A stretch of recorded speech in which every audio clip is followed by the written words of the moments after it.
Assalamu alaikum, peace be with you and welcome to Islam and Life with me, Tariq Ramadan, broadcasting from London.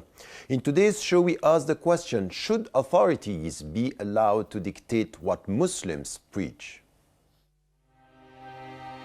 A top London university has come under scrutiny for allegedly closing a room used by Muslims to hold congregational Friday prayers.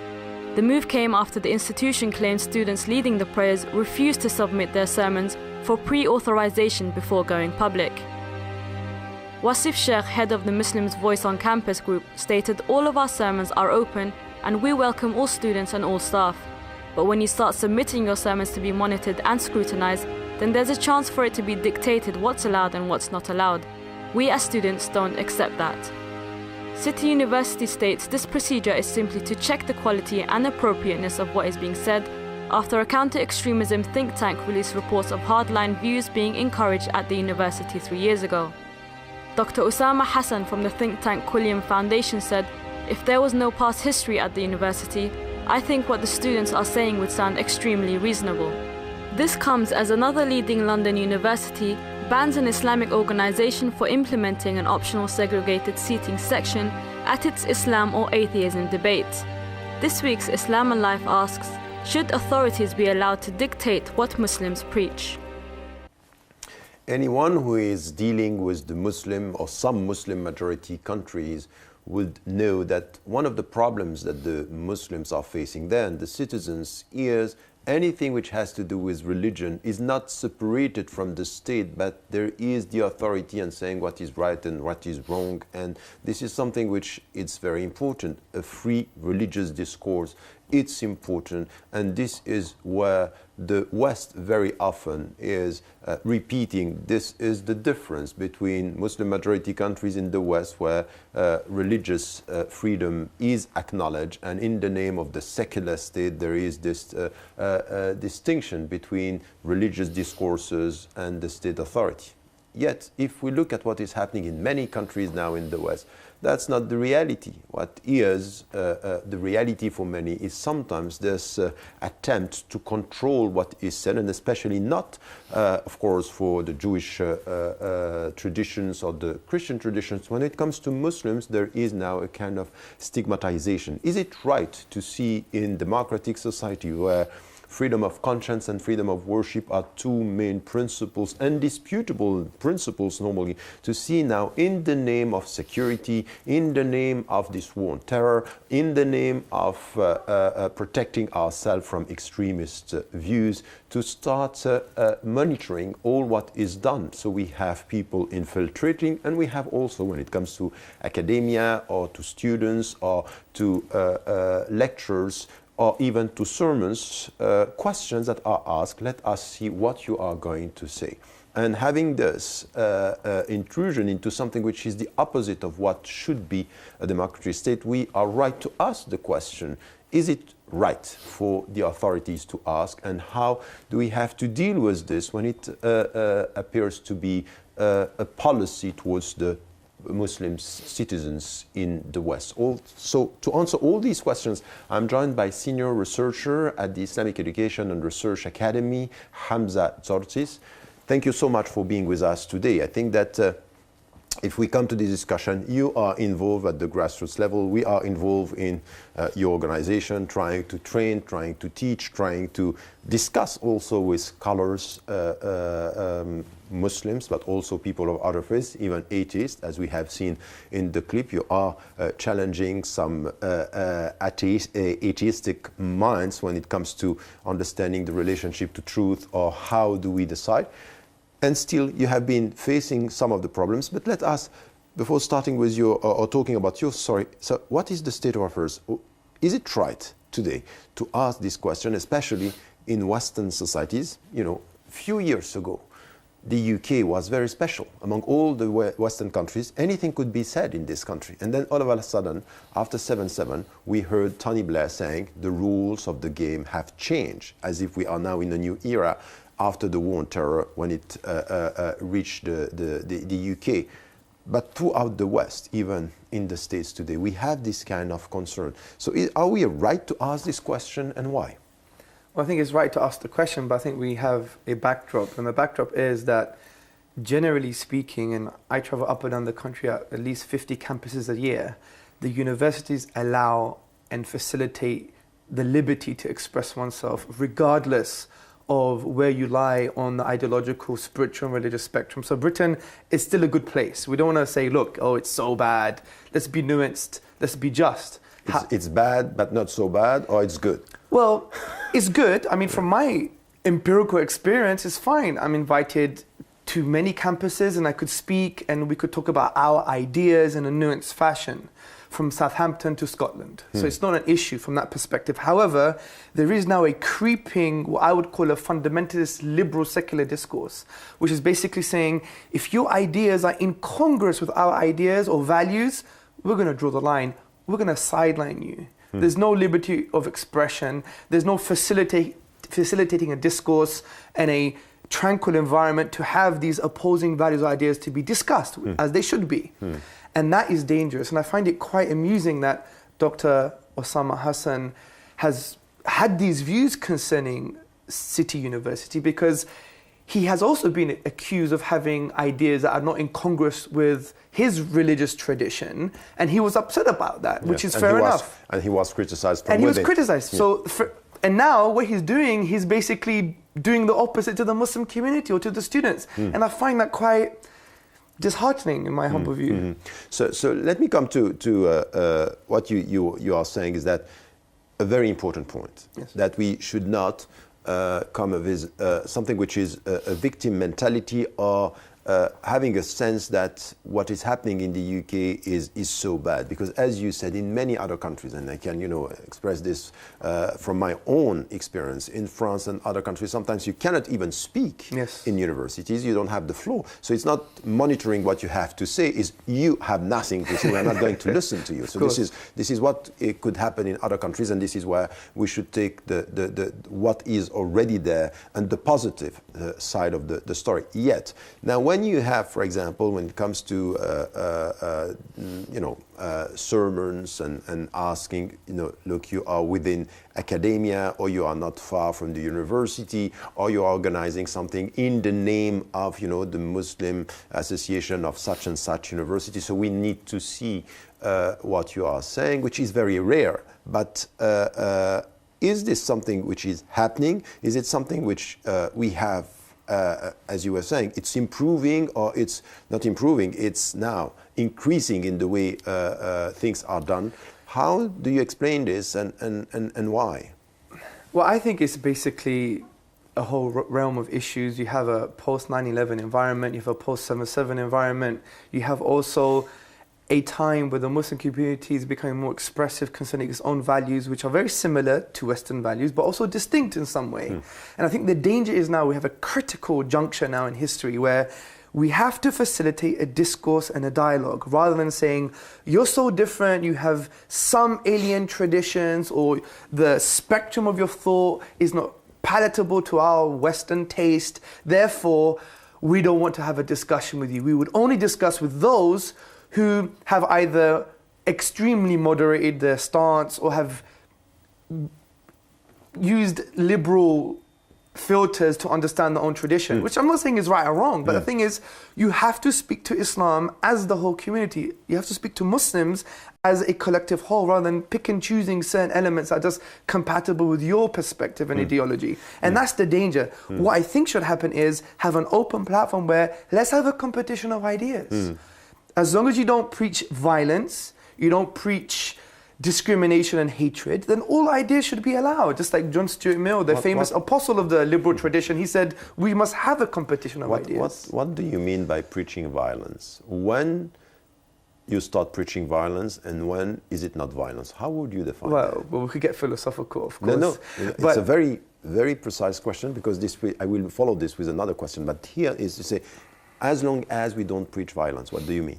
Well, for example, if we say anything illegal, so we don't want to go against the law. If we say, for example, that all 5-year-olds should be killed, and that's a obnoxious, atrocious statement to make. I mean, why would you kill innocent human beings for? That's illegal. But if now you're talking about, for example, does someone have the right to self-determination? Do some nations have the right to defend themselves as per the UN Charter, Article 51? How do we interpret that? Does that mean we're allowed to basically, promote the defense of a certain nation against another nation? These are different political questions. So as long as you don't break the law, yes, people should be allowed to say whatever they want. And that's so let me come yardstick. let me come to what we saw, because as you know, we have some Muslim groups and the way they were talking after 7/7 and even later with the cartoon issues, people in the streets are having statements. And I remember in the 90s, even people gathering before, September 11 and 7/7, you had people calling for, killing even the prime minister. They were allowed because this was the time where anything could be said. Now yes, the rules actually have changed. So what should the Muslims do when you have such groups? And sometimes we know that it can be pushed, they can be instrumentalized. Some are insincere and some are instrumentalized. So what should be the position here? Because this is undermining the very essence of all what you're saying. Our position is very clear. The Prophet Muhammad sallallahu alaihi wasallam, upon whom be peace, said, there is no harming and no reciprocating of harm. So we have clear moral guidelines. But the point is, what's happening on campus, you don't have people calling for the beheading and killing of people. That doesn't happen. This is talking about views that are essentially non-liberal views. Now, having a non-liberal view, is that illegal? Of course not. So I find it quite interesting that an academic institution which has basically the moral and epistemic obligation to facilitate an environment to have liberty of expression, is actually doing the opposite and saying, no, I don't like your views, for example, on women.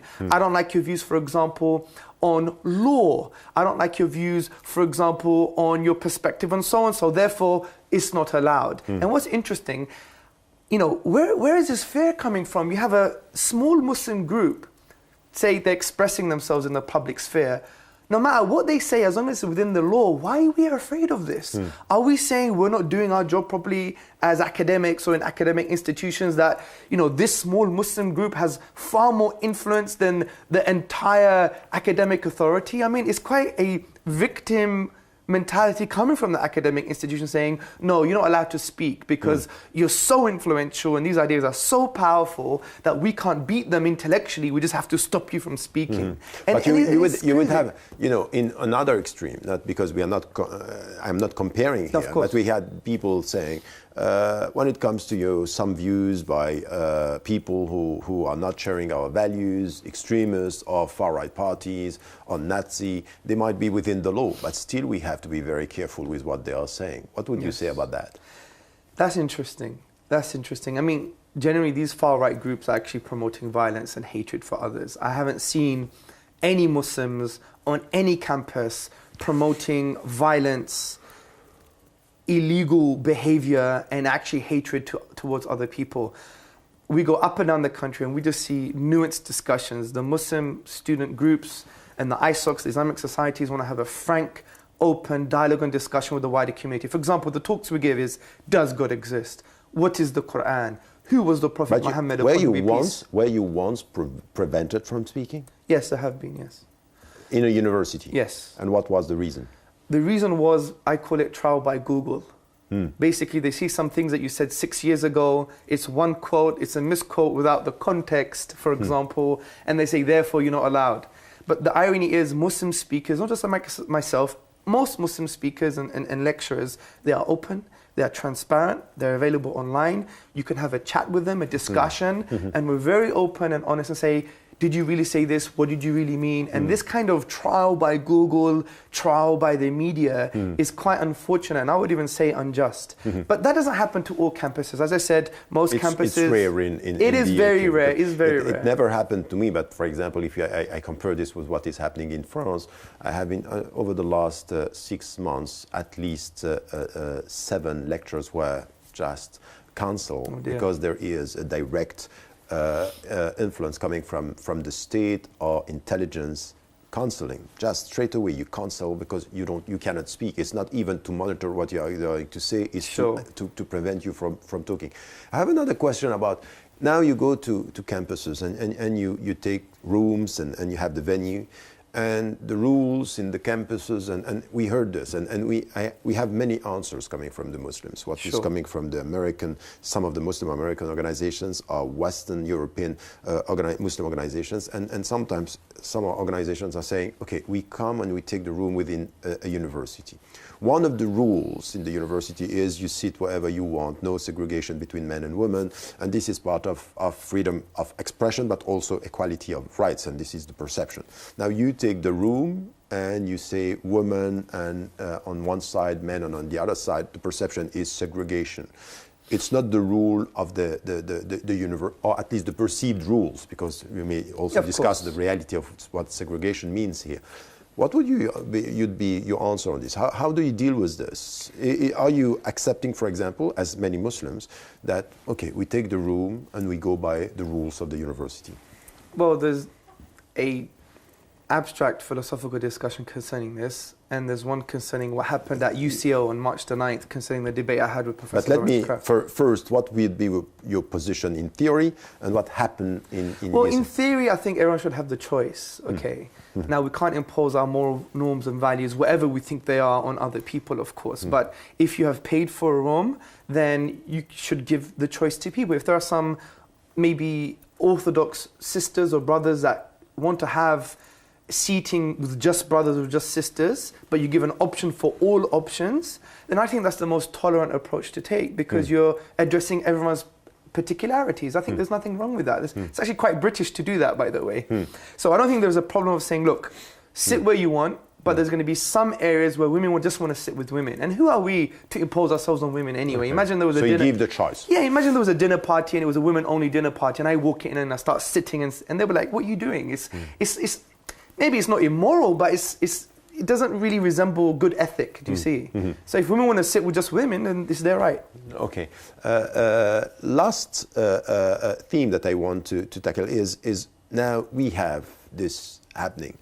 And the problem that very often we have as Western Muslims in the States or in Europe or in Australia even, is to say, look, we are acknowledging the fact that the rules of the country are our rules and we abide by the law. Now the problem that we have is that they are not implemented equally depending on the citizens, and with Muslims now it's very easy to break the law and not to implement the whole law, and by saying, oh, it's in the name of our democracy that we do this to you because you yourself are not consistent with our values. So it's us versus them, stigmatizing the Muslims and monitoring what they are saying.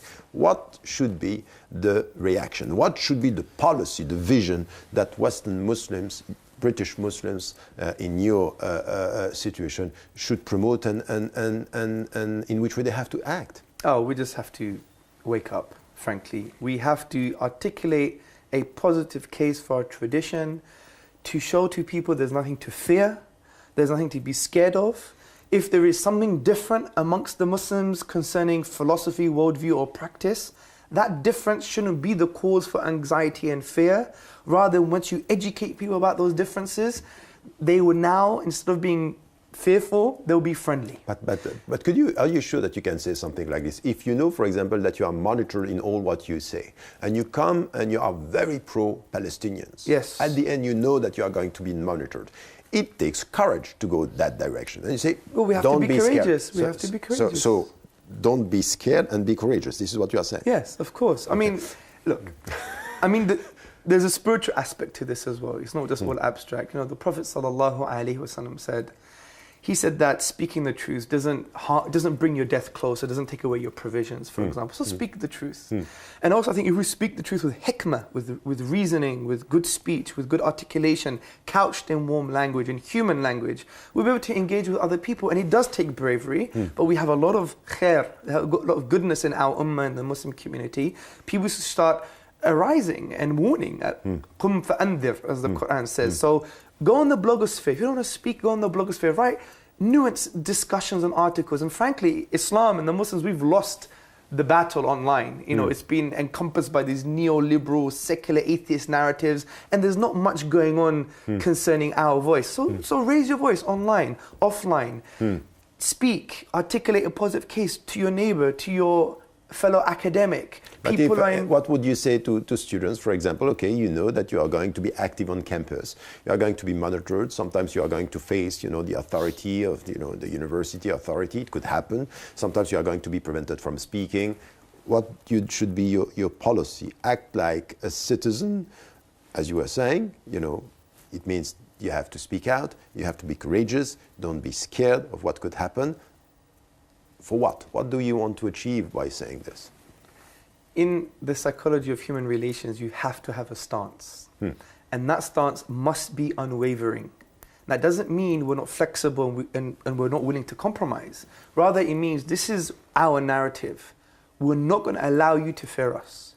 We're not going to allow you to think we're the boogeyman. We're not going to allow you to think that... Who is this you are talking about? Muslims. The people... Yeah. No, the you is the people who fear. Okay. And that could be intra-dialogue as well, by the way. It could be Muslims against Muslims. It could be human versus human. That's irrelevant. The point is, we shouldn't allow an intellectual public space to be a space of fear and anxiety. And the only way to break that, I think, is by basically arising and saying, look, we have nothing to fear. We have a smile. We're good human beings. We may have some differences, but listen to me. And if you're not willing to listen, I'm still going to raise my voice via the legal channels and articulate a positive case for my tradition. I'm going to be continuing and I'm going to be regular in this activity and this approach. And once I continue this in a very kind of perpetual manner with patience, you're then going to listen. And we see this with movements in the past, with the black movement, with the suffragettes movement. They had a stance. They were unwavering. They continued. They had this communicative discourse throughout time. And if we stick to that with peace,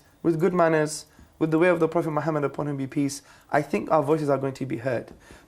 But now is the time for us to rise.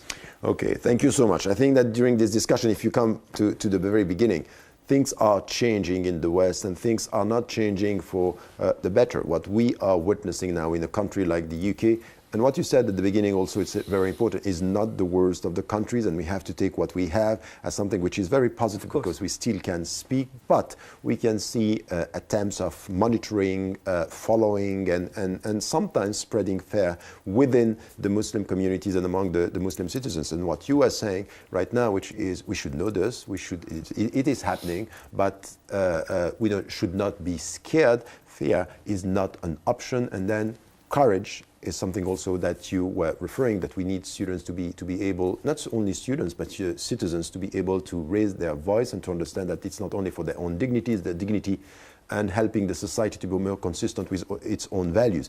This is something that you repeated. And the last point that we talked about, which is also something which is very important, is in the coming future, the Muslims should be very, very vocal in all this and make things be understood within campuses and within the society. Well, that's all we have time for. Please let us know your thoughts and views on any of the shows we have seen, and here is the way to contact us. Islam and Life welcomes your opinion. So please send us your suggestions as well as criticism on any of the shows you have seen or you would like to see. You can do all this by emailing us at islamandlife@presstv.co.uk. You can also be part of our online platform by joining our Facebook page, Islam and Life on Press TV, where you can share your thoughts with other Islam and Life fans, engage with debate, and view past shows. Finally, I would like to thank my guest, Hamza Tzortzis. Thank you so much for being with us and with your input today. And I hope to see you next week, inshallah.